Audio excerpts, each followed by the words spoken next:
સચ્ચરિત્ર કથાનો અંતિમ અને છેલ્લો દિવસ છે. વ્યાસપીઠના વક્તા પરમ પૂજ્ય, પરમ આદરણીય, પરમ વંદનીય શ્રી રાજેશાનંદજીના ચરણોમાં કોટી કોટી વંદન. વ્યાસપીઠ મારા નમસ્કાર છે. અને ગામે ગામથી પધારેલા સાંઈ ભક્તોના ચરણોમાં ઓમ સાંઈરામ, ઓમ સાંઈરામ. શ્રી સાંઈ નારાયણના ચરણોમાં નમન સાથે આજે આપણી સાંઈ કથાનો પાવન અંતિમ દિવસ છે. આ કેટલાક દિવસોમાં આ કથાના આધ્યાત્મિક પ્રસંગોએ મનમાં સ્મરણ અને ભાવોને પ્રગટાવ્યા છે અને સાંઈના ઉદ્દેશ્યોને જીવનમાં ઉતારવાનો સંદેશો આપ્યો છે. સાંઈ કહે છે, શ્રદ્ધા અને સબૂરી એ જ ભક્તિનો સાચો આધાર છે. શ્રદ્ધાને આપણે મજબૂત કરીએ અને સહનશીલતાને જીવનમાં ઉતારવાનો સંકલ્પ કરીએ. હવે આગળ દીપ પ્રાગટ્ય. દીપ એટલે અંધકારથી પ્રકાશ તરફનો માર્ગ. દીપ પ્રગટાવવું એટલે અજ્ઞાનતાની જ્ઞાન તરફની પ્રગતિ. જીવનમાં સદ વિચારો, સદ સંસ્કારો અને સદ માર્ગનો પ્રકાશ પ્રગટાવે તે દીવો. તો દીપ પ્રાગટ્ય માટે હું વિનંતી કરું છું કે ખરેડી નિવાસી વિનોદભાઈ, અન્નાલા નિવાસી ગજુભાઈ અને જોગવેથી પધારેલા રણુભાઈને વિનંતી છે કે દીપ પ્રાગટ્ય કરવા માટે તમે આવો અને દીપ પ્રજ્વલિત કરો.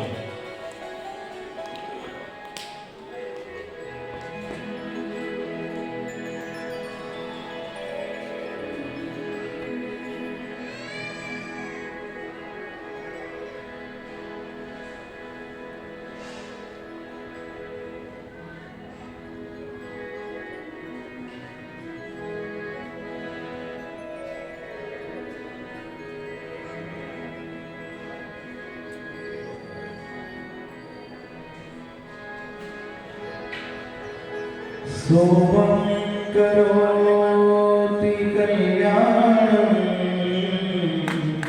आरोग्यं जनसम्पदां शत्रुबुद्धिविनाशाय दीपज्योति नमोस्तुते. दीपज्योति परब्रह्म दीपज्योति जनार्दन दीपहरतु मे पापम् संध्यादीप नमोस्तुते. संध्यादीप नमोस्तुते. સાંઈના આશીર્વાદથી દીપ પ્રગટાવ્યો છે. શ્રદ્ધા અને સબૂરીનો દીવો આજે જળવાયો છે. આ જ્યોતિ સાબિત કરે એક જ વાત, સાંઈના નામે ચાલેલો માર્ગ ક્યારે અધૂરો બનતો નથી. તો આજે આપણે જ્ઞાન અને ભક્તિનું પ્રતીક આ પવિત્ર પોથીનું પૂજન કરવા જઈ રહ્યા છે. ત્યારે આ પોથી નથી માત્ર અક્ષરનો સંગ્રહ છે. આ તો છે જીવનનો સત્ય અને પવિત્ર અભિપ્રાય. આ શાસ્ત્રના શબ્દો આપણને શીખવે છે સેવા, સમર્પણ અને સદા સત્યનો માર્ગ. આ પોથીનો ઉપદેશ આપણા જીવનમાં ઉતરે અને ભક્તિ, નૈતિકતા અને સદવિચારોની દિશા આવે. તો પોથી પૂજન કરવા માટે હું વિનંતી કરું છું મનોજભાઈ અને એમના ધર્મપત્ની તેજસ્વીબેનને વિનંતી કરું કે પોથી પૂજન કરવા માટે સ્ટેજ પર આવે.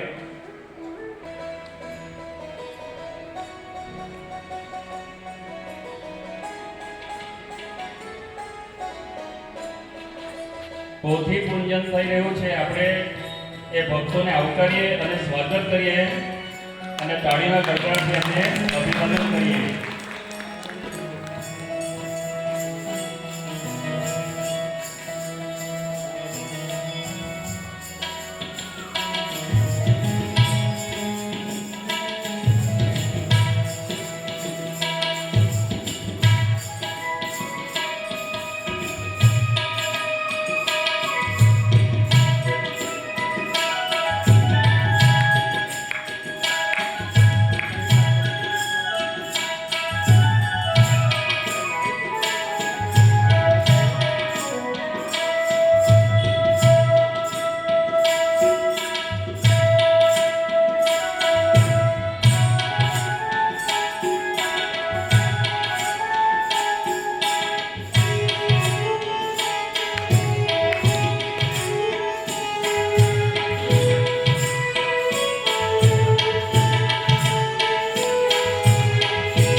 સાંઈ બાબા કહેતા, સદા સત્ય બોલો, પ્રેમથી વર્તન કરો અને સેવાભાવ રાખો. સંતોના સાનિધ્યમાં હર પલ પુણ્ય બની જાય છે. વચન અમૃતસમ અને હૃદય હરખાઈ જાય છે. તો પૂજ્ય અને આદરણીય શ્રી રાજેશાનંદજીનું સ્વાગત કરવા માટે હું વિનંતી કરું છું સુરેશભાઈ અને એમના ધર્મપત્ની દયાબેનને સ્વાગત કરવા માટે સ્ટેજ પર આવો.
નિખલ કલારામ ચાંદ મેલડી માતાના ભક્ત શ્રી શંકરભાઈ અને ગમનભાઈ રાજેશાનંદજીનું સ્વાગત કરવાના છે. તો સ્ટેજ પર જાય.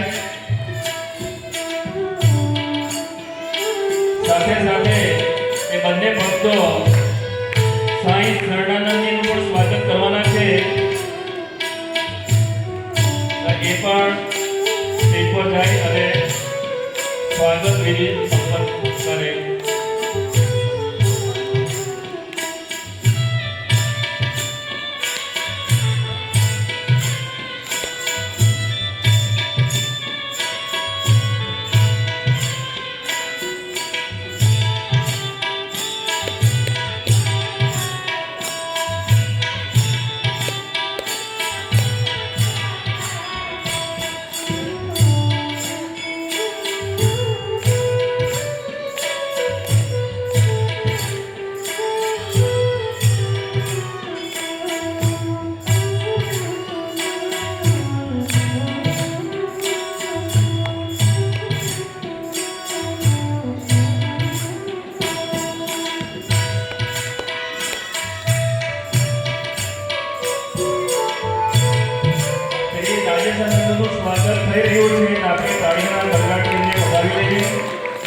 તેમને અભિવાદન કરીએ.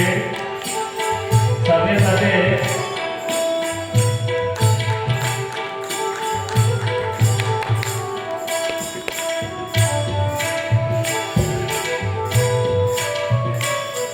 સાલ વગાડીને એમનું પણ સ્વાગત થઈ રહ્યું છે.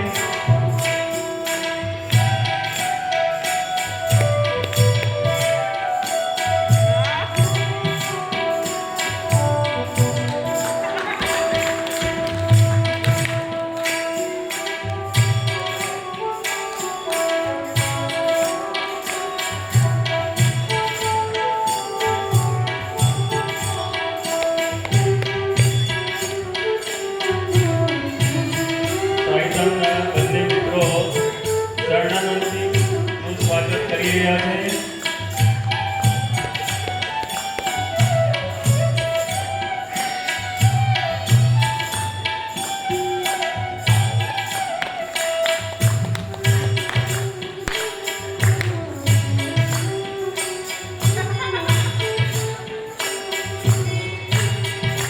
સાલ ઓઢાડીને સન્માન થઈ રહ્યું છે.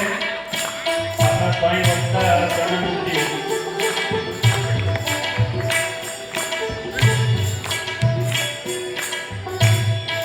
સાઈ માટે કહેવું છે, साई नाम लेते रहो, साई नाम लेते रहो, दीकरा काम सो जाएगा, तुमको पता भी नहीं चलेगा और पूरा वक्त गुजर जाएगा.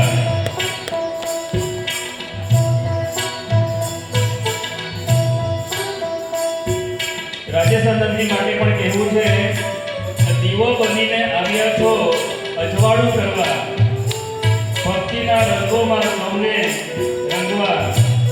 આ પાવન મંચ પર આપનું સ્વાગત કરીએ, હૃદયથી ભાવથી નમન કરીએ છીએ. હવે સ્વાગત વિધિ સંપન્ન થઈ તો આગળનું સૂચિ પ્રમાણે આપણા સાંઈ શરણાનંદજી કથા અનુરૂપ આપણને આશીર્વાદ આપશે. તો સાંઈ શરણાનંદજી વિનંતી